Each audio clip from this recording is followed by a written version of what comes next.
ನಮಸ್ಕಾರ ಕರ್ನಾಟಕ, ನಮ್ಮ ಆಲೋ ಕನ್ನಡ ಚಾನಲ್ಗೆ ತಮ್ಮೆಲ್ಲರಿಗೂ ಸ್ವಾಗತ ಸುಸ್ವಾಗತ. ನೀವಿನ್ನೂ ನಮ್ಮ ಚಾನಲ್ಗೆ ಸಬ್ಸ್ಕ್ರೈಬ್ ಆಗಿರದಿದ್ದಲ್ಲಿ ದಯಮಾಡಿ ಸಬ್ಸ್ಕ್ರೈಬ್ ಆಗಿ. ಇದೇ ತರಹದ ರಾಶಿ ಭವಿಷ್ಯಗಳ ವಿಡಿಯೋಗಳಿಗಾಗಿ ಬೆಲ್ ಐಕಾನ್ ಕ್ಲಿಕ್ ಮಾಡೋದನ್ನ ದಯಮಾಡಿ ಮರೆಯಬೇಡಿ. ಈಗಾಗಲೇ ನಮ್ಮ ಶೀರ್ಷಿಕೆಯನ್ನು ನೋಡಿ ನಿಮ್ಗೆ ಅರ್ಥ ಆಗಿರುತ್ತೆ ನಾನು ಏನರ ಬಗ್ಗೆ ಮಾತಾಡ್ಲಿಕ್ಕೆ ಬಂದಿದ್ದೀನಿ ಅಂತ. ತಾಯಿ ಚಾಮುಂಡೇಶ್ವರಿ ದರ್ಶನ ಮಾಡಕ್ಕೆ ಪ್ರೇಮಿಗಳಿಬ್ಬರು ಒಟ್ಟಿಗೆ ಹೋದರೆ ಅವರ ಪ್ರೀತಿ ದೂರ ಆಗುತ್ತೆ, ಅಥವಾ ಬ್ರೇಕಪ್ ಆಗುತ್ತೆ, ಅವ್ರ ಜೊತೆ ಇರಲ್ಲ, ಅಥವಾ ದೇವರು ಏನಾದರೂ ಒಂದು ಮಾಡಿ ದೂರ ಆಗ್ತಾರೆ. ಇದೆಲ್ಲ ನಿಜಾನ? ನಿಜವಾಗ್ಲೂ ಸತ್ಯನ?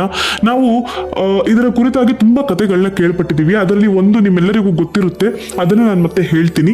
ಅಂದರೆ ತಾಯಿ ಚಾಮುಂಡೇಶ್ವರಿ ಅವರು ವಿಹಾರಕ್ಕೆ ಬಂದಾಗ ಶಿವನ ಮೇಲೆ ಅವರಿಗೆ ಪ್ರೇಮವಾಗುತ್ತೆ, ನಂತರ ಅವರು ನಿರಾಕರಿಸ್ತಾರೆ. ಇದಕ್ಕಾಗಿ ಅವರ ಸನ್ನಿಧಿಗೆ ಯಾರೇ ಹೋದರೂ ಸಹ ಅವ್ರಿಗೆ ಪ್ರೇಮಿಗಳು ದೂರ ಆಗಬೇಕು ಅಂತ ಶಾಪ ಗ್ರಹಿಸಿದ್ದಾರೆ ಅನ್ನುವಂಥ ಒಂದು ತುಂಬ ಊಹಾಪೋಹಗಳು, ಅಥವಾ ಇನ್ನೂ ಒಂದು 2-3 ಕಥೆಗಳನ್ನ ನಾನು ತುಂಬಾನೇ ಕೇಳಿದೆ. ಅಂದರೆ ಏನು, ತಾಯಿ ಚಾಮುಂಡೇಶ್ವರಿಗೆ ಈ ಥರ ಹೋದರೆ ಆಗಲ್ಲ, ಅಥವಾ ಇಷ್ಟ ಆಗಲ್ಲ, ಮದುವೆ ಆದವರೇ ಹೋಗ್ಬೇಕು, ಈ ಥರ ತುಂಬ ಊಹಾಪೋಹಗಳನ್ನ ನಾನು ಕೇಳಿದ್ದೀನಿ. ಇದರ ಕುರಿತಾಗಿ ನಾನು ಎಲ್ಲರಿಗೂ ಒಂದು ಮಾಹಿತಿಯನ್ನು ಕೊಡಲಿಕ್ಕೆ ಅಂತ ಬಂದಿದ್ದೀನಿ. ಪುರಾತನ ಕಥನಗಳು ನಾವು ಹುಡುಕಿದ್ರೆ ತುಂಬ ಸಾವಿರ ಸಿಗುತ್ತೆ. ಇವತ್ತಿಗೆ ನೀವು ನಿಂತ ಜಾಗದಲ್ಲಿರೋ ಒಂದು ಮಹಿಮೆಯನ್ನು ನೀವು ಹೋಗಿ ಹುಡುಕಿದ್ರು ಸಹ ನಿಮಗೆ ಅಲ್ಲಿ ಒಂದು ಕತೆ ಸೃಷ್ಟಿಯಾಗುತ್ತೆ. ಆದರೆ ನಿಮ್ಮ ಒಂದು ವೈಯಕ್ತಿಕ ವಿಚಾರಗಳಿಗೆ ದಯಮಾಡಿ ತಾಯಿ ಚಾಮುಂಡೇಶ್ವರಿ ಅಂದಮೇಲೆ ಯಾರು ಕೂಡ ಅದನ್ನ ಹೇರಬೇಡಿ.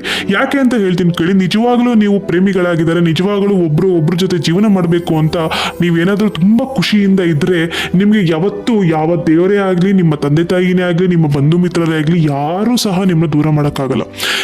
ನಿಮ್ಮ ಮಧ್ಯೆ ಪರಸ್ಪರವಾಗಿ ಒಂದು ಅರ್ಥ ಮಾಡ್ಕೊಳ್ಳುವಂತ ಗುಣ ಇರಬೇಕು. ಜಗಳವಾದ್ರೂ ಸಹಿಸ್ಕೊಂಡು ಹೋಗುವಂತಹ ಒಂದು ಸಹನೆ ಇರಬೇಕು. ಯಾವುದೇ ಸಮಯ ಸಂದರ್ಭ ಬಂದಾಗ ಎಂಥದೇ ಒಂದು ಸಂದರ್ಭದಲ್ಲೂ ಒಬ್ರನ್ನೊಬ್ರು ಬಿಟ್ಕೊಡಬಾರದು ಅನ್ನುವಂತಹ ಒಂದು ಮನೋಭಾವನೆ ಇರಬೇಕು.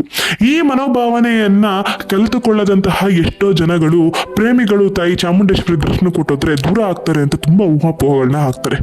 ಯಾಕೆ? ಒಟ್ಟಿಗೆ ಹೋದ್ರೆ ಎಷ್ಟು ಲಕ್ಷಾಂತರ ಜನ ಹೋಗಿ ಆ ತಾಯಿನ ಆಶೀರ್ವಾದನ ಪಡ್ಕೊಂಡು ಮದುವೆಯಾಗಿ ಇವತ್ತಿಗೂ ಅಲ್ಲಿ ಮದುವೆ ಆದ ನಂತರ ನೋಡಿ, ಮೊದಲು ಅವರು ಮನೆ ದೇವ್ರಿಗೆಲ್ಲ ಹೋಗಿ ನಂತರ ಜನಗಳು ತಾಯಿ ಚಾಮುಂಡೇಶ್ವರಿಗೆ ಹೋಗ್ತಾರೆ. ಹಂಗಂತ ಅಲ್ಲಿಗೆ ಹೋಗಿದ ತಕ್ಷಣ ಅವರು ದೂರ ಹೋಗ್ತಾರ? ಪ್ರೇಮಿಗಳಾಗಿದ್ರು ಅಥವಾ ಮದುವೆ ಆಗಿದ್ರು ಅನ್ನೋದಕ್ಕೆ ಯಾವುದು ಕೂಡ, ಮದುವೆ ಆಗುವುದಕ್ಕೆ ಒಂದು ಮಾಂಗಲ್ಯ ಸೂತ್ರವಷ್ಟೇ ಇರುತ್ತೆ ವಿನಃ ನಿಜವಾದ ಪ್ರೇಮಿಗಳು ಯಾವಾಗಲೂ ತಮ್ಮ ಬಂಧನವನ್ನ ಯಾವಾಗಲೂ ಮಾಡ್ಕೊಂಡಿರ್ತಾರೆ. ಈ ತರ ಒಂದು ಅವರವರ ವಿವೇಚನೆಗೆ ತಕ್ಕಂತೆ ಕುಣಿದು ಅವರು ದೂರ ಆಗೋದಕ್ಕೆ, ಅಥವಾ ಅವರ ಜಗಳ ಅಥವಾ ಅವರ ವೈಯಕ್ತಿಕ ಕಾರಣದಿಂದ ದೂರವಾಗುವುದಕ್ಕೆ ತಾಯಿ ಚಾಮುಂಡೇಶ್ವರಿಯ ಮೇಲೆ ಹೇರುವುದು ಎಷ್ಟು ಮಟ್ಟಿಗೆ ಸರಿ? ನೀವೇ ಹೇಳಿ.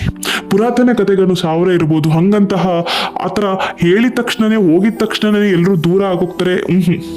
ನಾನೇ ಹೇಳ್ತೀನಿ, ಹೋಗಿ ತಾಯಿ ಚಾಮುಂಡೇಶ್ವರಿ ದರ್ಶನವನ್ನು ಪಡೆದು ಜೀವನ ಪೂರ್ತಿ ನಾವಿಬ್ಬರು ಜೊತೆಯಾಗಿ ಇರೋ ತರಹ ಆಶೀರ್ವಾದ ಮಾಡಮ್ಮ ತಾಯಿ ಅಂತ ಕೇಳ್ಕೊಂಡ್ರೆ ಆ ತಾಯಿ ನಿಮ್ಮನ್ನ ಅರಸ್ತಾಳೆ ಮತ್ತೆ ಆಶೀರ್ವಾದಿಸ್ತಾಳೆ. ಅಮ್ಮ ಯಾವತ್ತೂ ಮಕ್ಕಳು ದೂರ ಆಗ್ಲಿ ಅಂತ ಬಯಸಲ್ಲ ವೀಕ್ಷಕರೇ.